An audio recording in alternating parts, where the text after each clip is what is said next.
board. We're getting on board. Doing the thing. Pretending we haven't got anything going on in our brains. Maybe we don't. Who knows at this point?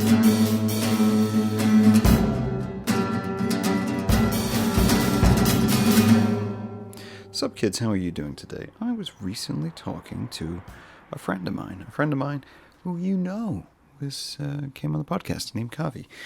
Kevin.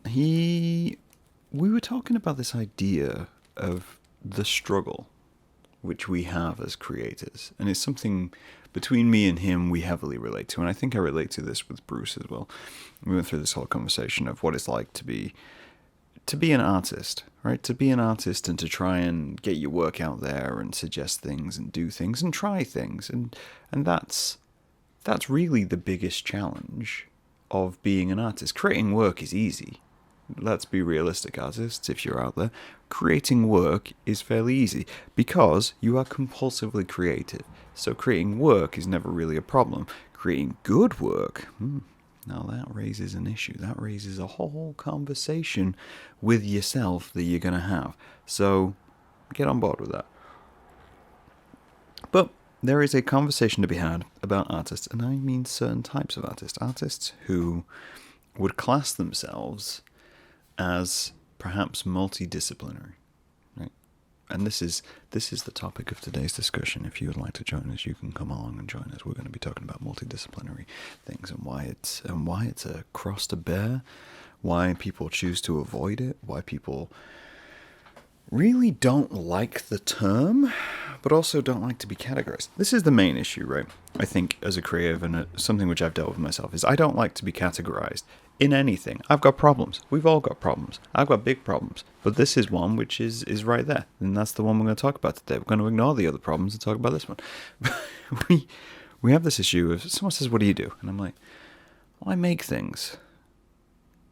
That's as default of an answer as I can give. That's as an informative answer as I feel like I should have to give, really, for you to be interested. So I make things. Well, what kind of things do you make? Well, I do a bit of everything. I do a bit of art. I do a bit of graphic. I do a bit of physical. I do a bit of digital, a bit of mental, a bit of cake. I do all sorts of things.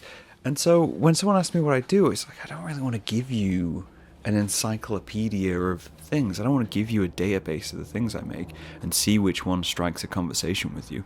I don't want to have to do that. So I'm just going to tell you I make things. Or I'm going to do what I usually do if you've ever met me in person. And God forbid you have.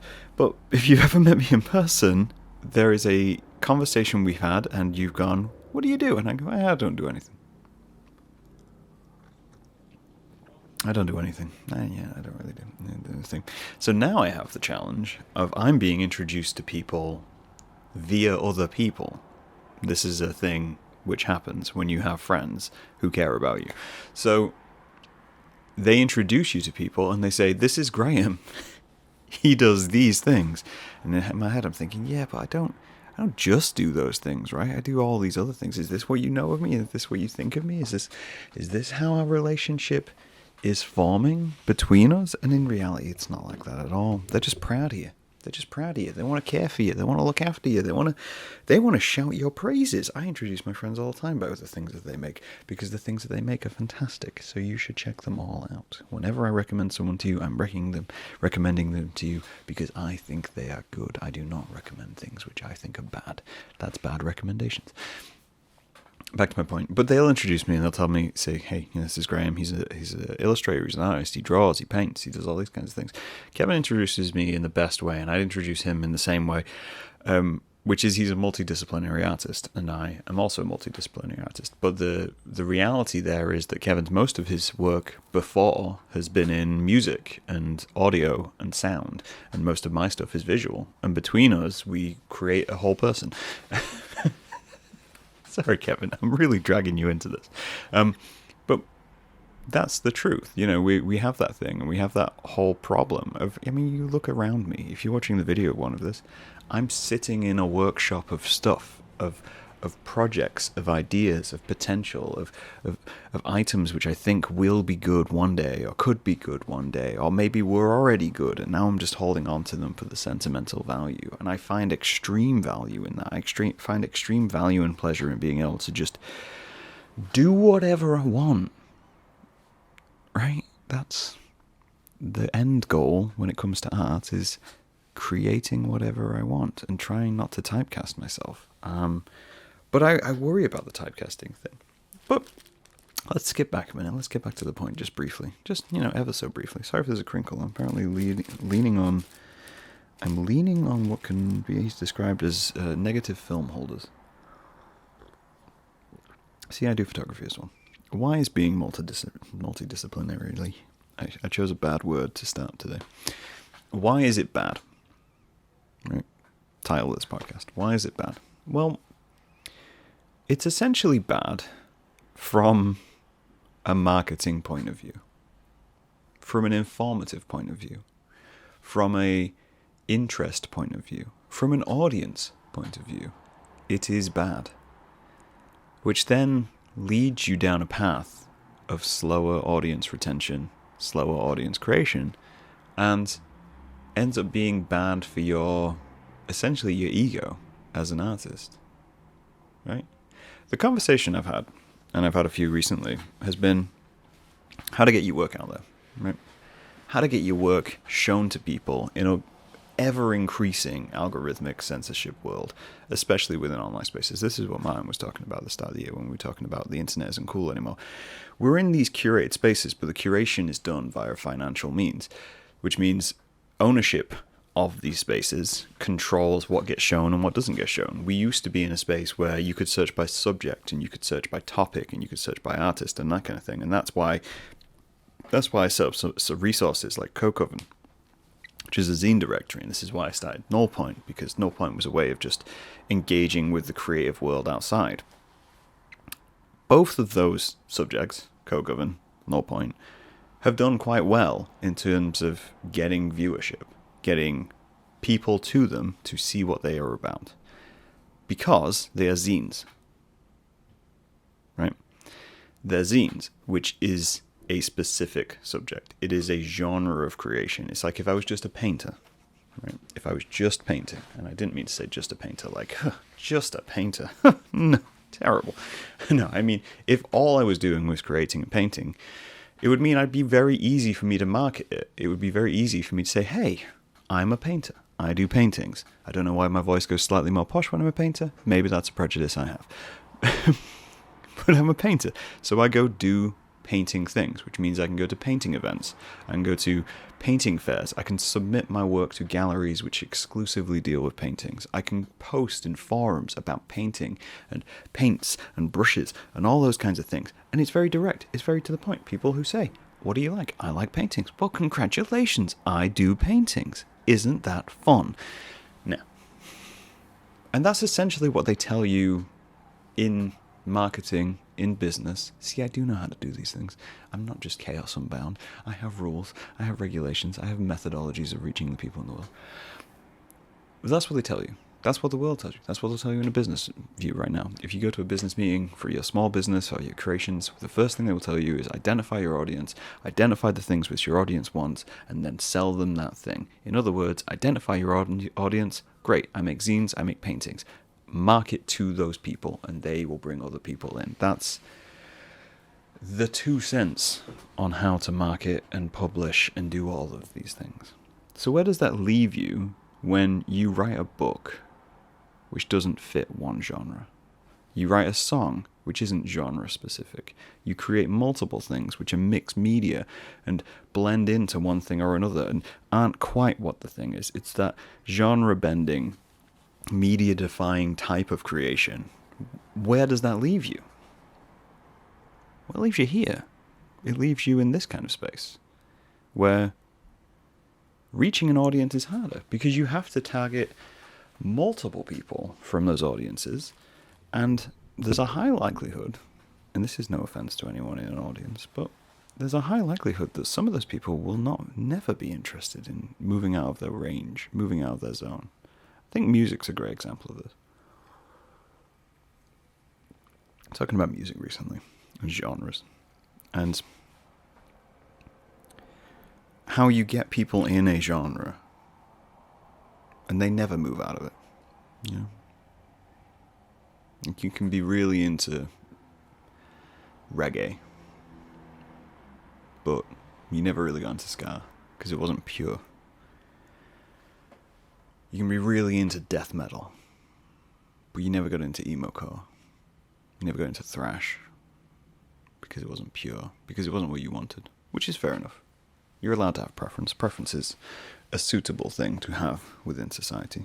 It's something I've recently been dealing with, but you're allowed to have all of that. But there'll be a subsection of the audience who enjoy death metal, enjoy reggae, enjoy chill hop, who also enjoy other things, who like to explore other things, who like the idea of just progressing the medium. I think that's maybe the way to describe it, is you have those within a medium and those within a creation who want to preserve it, and those who want to move it forward. And never the twain shall meet. Because as a genre or movement moves forward, it eventually wants to distinguish itself from the past. And the people in the past will want to protect the thing from the past, so they don't lose it. And I've just described society, not just creation. You know, new ways of doing things are always going to be harder to publish and embrace. And then as a multidiscipline artist, you add to that by being in specific. Even this show, I let the guest pick the topic. That's insanity to podcasts, right? Unless you are a celebrity, unless you have a following to begin with, where you can guarantee you're going to get, you know, I can't think of a famous person. Tim Robbins. That's such a random choice. John Cusack. I'll go John Cusack. You know you can get John Cusack on your show, right? If you know that, it doesn't even matter what John Cusack's there to talk about, because people who like John Cusack are gonna go talk about it. Are gonna go listen to it. That's how celebrity podcasts work. So when you leave it open, you're basically saying everyone's a celebrity, which is what I am saying, by the way. When I invite people on my show, I am audience open. I lead with audience open because I will talk to anybody. The whole process and concept of doing this was giving everyone a platform, trying to engage my own mind. It's a learning experience for me more than it's a learning experience for anybody else, and that's the key to it. The problem with that is, how do you market that to an audience who might not want to learn with you? They might want one specific thing or another. I find every so often I get into this groove of creators. Like recently, obviously, I had Kevin, I had Bruce. I've got a couple of podcasts lined up with other musicians. I'm in a music groove right now, which means I'm contacting the audiences in the music realm and saying, hey, you interested in this? You could be interested in this. And then the moment I publish something which is not about music, is not about musician, I'm risking losing that audience, risking losing that engagement with the things which I'm creating. And I do that every day with the art I make. It is harder, I think, is the point I'm making. It is harder because you're asking more of the world. You're not asking just to, hey, look at this thing. It's like that other thing you like. Maybe you'll like this too. It's trying to be open with that. Does that mean you should change what you do? I think is maybe the question. I saw a post before this on Reddit. I was in the zine subreddit. I've been doing work on the Coke Oven website, trying to get it to be what I want it to be. It started as something, it's evolving, it's growing. That's the beauty of it. And I saw a post and it was asking about, are people ready to buy zines? Are they ready to buy them? What type of things do you buy? What are you interested in? What is the zine community interested in? Well, I have news for you. The zine community is interested in literally everything. Literally everything. Zines can be about anything. But they were doing market research, right? They were looking at it as a way of, hey, I make art. I could make art in zine format and make it for the people and fill the void that they want. Instead of just making what you want and putting it out there and saying, hey, are you interested in this? It's good marketing strategy. I am not against it. I'm not against it. I just think it's an interesting comparison. And I think it's interesting that the internet has become more and more like this. You know, when algorithms work and the way they work, it is driven from a marketing point of view. You like a video on Instagram, you like a reel, you share a reel, you watch a couple more which are very similar. Within a week, that's all that algorithm will be serving you. Within a week, that is now your interest. Congratulations, you have been classified, you've been categorized. So then you have to throw it off and throw in some, random cooking videos and videos of car crashes to just say, hey, you know what? I'm not just interested in that other thing. You should show me other things. Which it doesn't know how to deal with. But is the beauty of humanity. And I think there is a purity and there is an art in itself of someone who dedicates themselves to a single topic, to a single subject, to say, hey, this is what I do, and I'm going to be the best at it. I'm going to perfect this idea and this concept absolutely down to its core. And I'm only going to do it in this way. And that's great. That's again, part of what humanity is like. That is the difference. That is the human nature of being curious and seeing how far we can push something. And for a lot of people, they can push things to such a degree, to an nth degree, that we wouldn't even believe. As soon as you think you've achieved perfection, as soon as something comes along and says, hey, I have created the perfect thing. I've created the perfect cheesecake. We're going back to cake. I've created the perfect cheesecake. It's done. You can't beat this. There is no way to beat this. Someone comes out somewhere and says, hey, by the way, I found a different way to cook that. It's better than the one you made. It's improved. Suddenly, your world's upside down. Someone who makes the perfect cheesecake and then is satisfied is terrifying to me. I'll be honest. Someone who can be satisfied by a single creation is worrying. It speaks so much more of the rest of their personality. And that's not something I gel with. That's not something I can get in board with, because I don't believe there is an idea of perfection.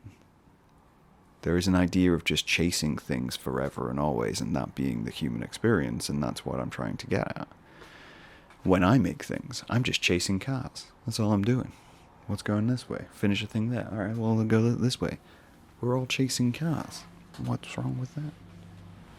Well, what's wrong with it, Graham, is that nobody knows what you're chasing anymore. Isn't it? Which means people are missing out. People miss out on things because of it. This is a frustration I have with my multidisciplinary friends.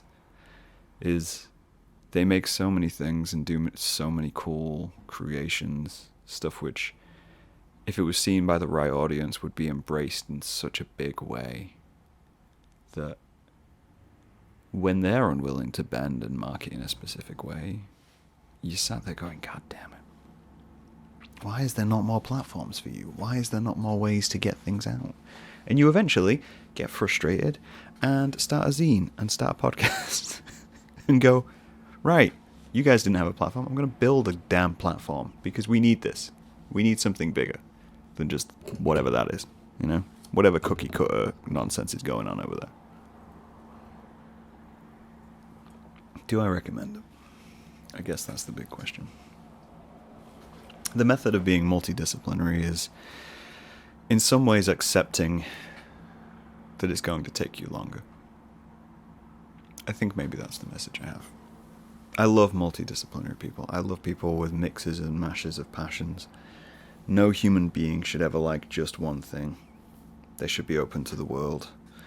And they should be open to the experience of different things which can affect them and knock them slightly off kilter.